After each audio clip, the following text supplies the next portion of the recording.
Welcome to the Deep Dive. It's great to have you with us again. Today, we're tackling something really foundational, an ancient text that lays out how nations and peoples came to be.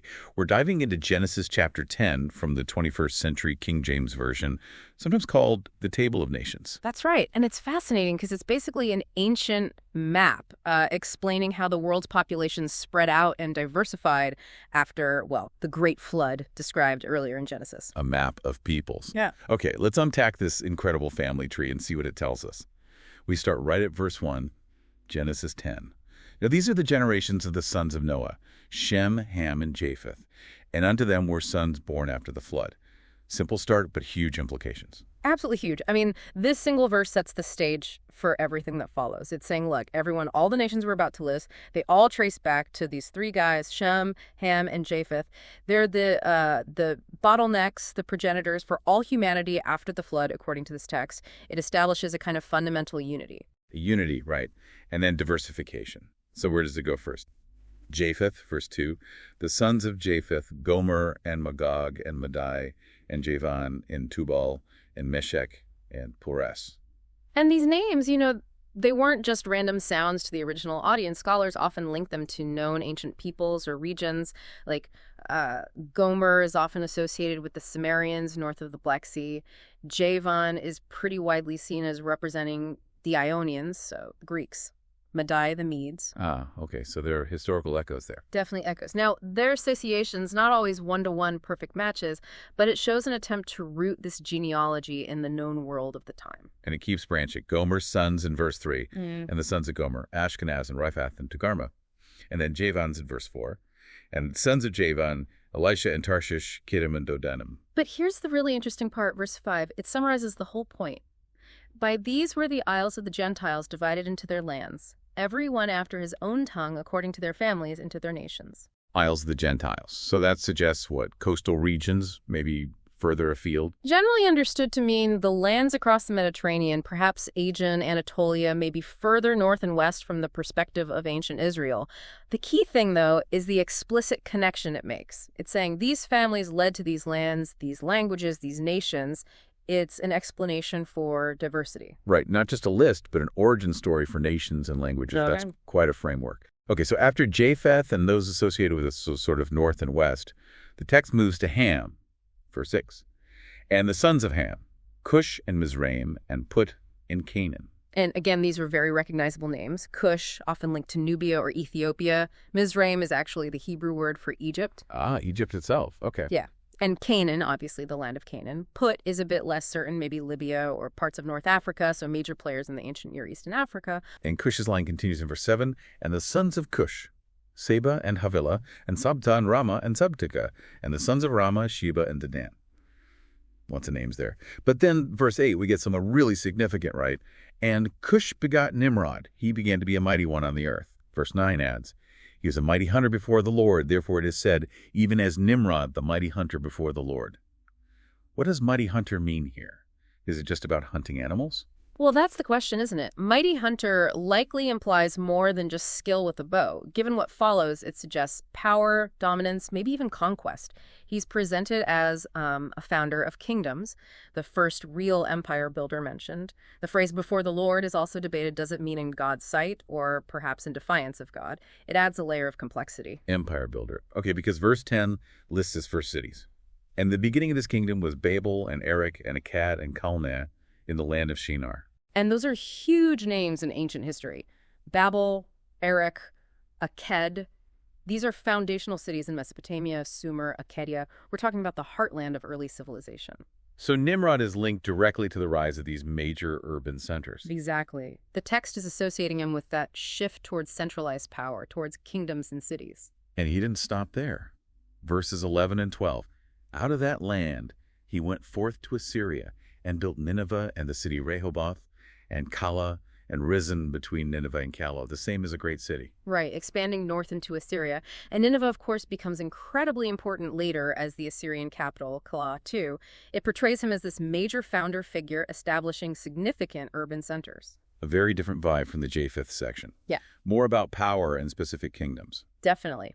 It highlights a different aspect of how the world was structured, according to this text. Okay, let's quickly cover Mizraim's descendants, that's Egypt, verses 13 and 14. And Mizraim begot Ludim, and Anamim, and Leabim, and Naphtuhim, and Pathrusim, and Casluim, out of whom came the Philistines, and Caphtorim. And notice that little note in parentheses, out of whom came the Philistines. That's fascinating. Why so? Because it directly connects this ancient genealogy to a people, the Philistines, who play a major role later in the Bible, often as adversaries of Israel. It's like a little signpost, linking this deep past to later history. Ah, I see. Grounding it. Okay, and then Canaan's line. Verses 15 to 18 list a lot of Marasmites. And Canaan begot Sidon his firstborn, and Heth, and the Jebusite and the Amorite, and the Girgashite and the Hivite, and the Arkite and the Sunite, and the Arvadite and the Zemarite and the Hamathite. These are names primarily associated with the peoples inhabiting the land of Canaan before and during the Israelite settlement. Heth, for example, links to the Hittites. Jebusites are connected with Jerusalem. And the text even defines their territory. Verse 19. And the border of the Canaanites was from Sidon, as thou comest to Gerar, and to Gaza, and as thou goest into Sodom and Gomorrah, and Admah and Zeboim, even unto Lasha. Yeah, it gives real geographical boundaries from Sidon down the coast towards Gaza and then inland towards the Dead Sea cities like Sodom and Gomorrah. It's mapping out their claimed territory. Very specific. And then verse 20 wraps up Ham's section.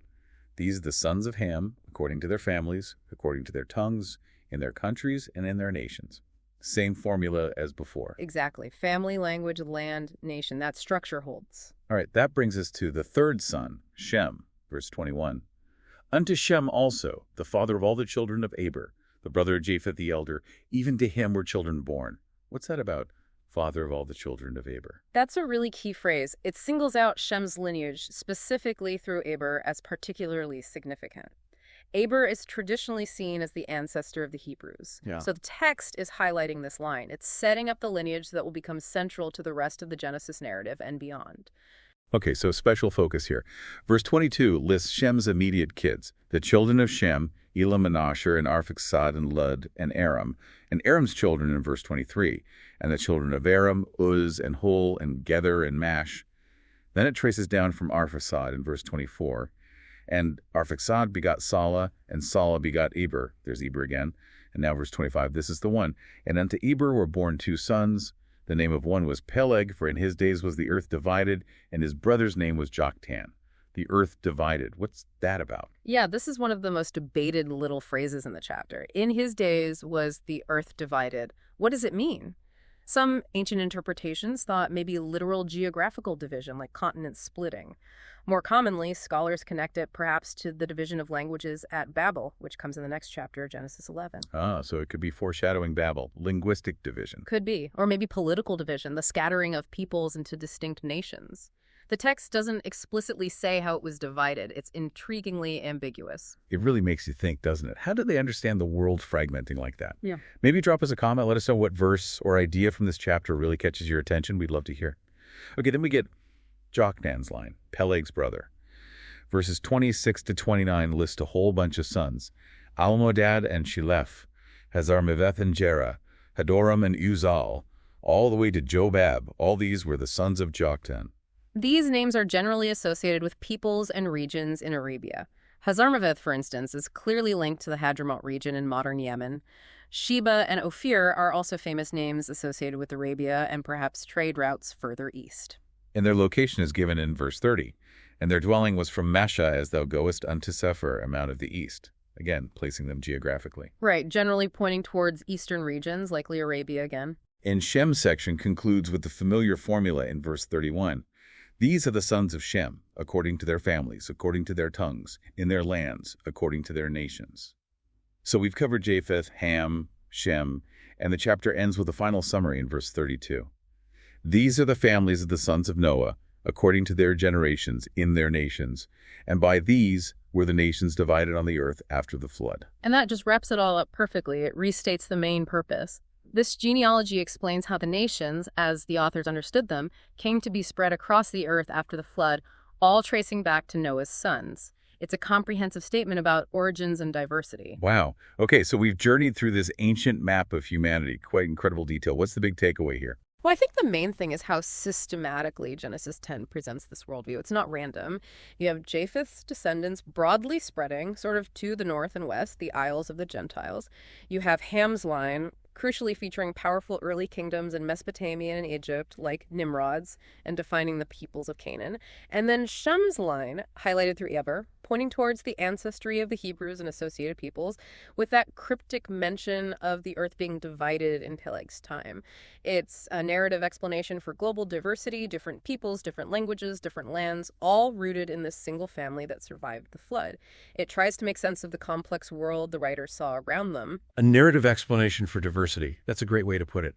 It really frames it not just as history, but as a way of understanding the world. It definitely makes you think, doesn't it? How do these ancient ways of mapping the world, these origin stories, still echo in how we think about nations, identity, and our connections to each other today? Thank you so much for joining us on this deep dive into Genesis 10. We really hope you found it as fascinating as we did. If you enjoyed this exploration, please do give us a like, share it with friends, and subscribe to the Deep Dive or Peace Project for All channel so you don't miss our next journey into these important texts. Sharing really helps others find these discussions too. Thanks again for listening.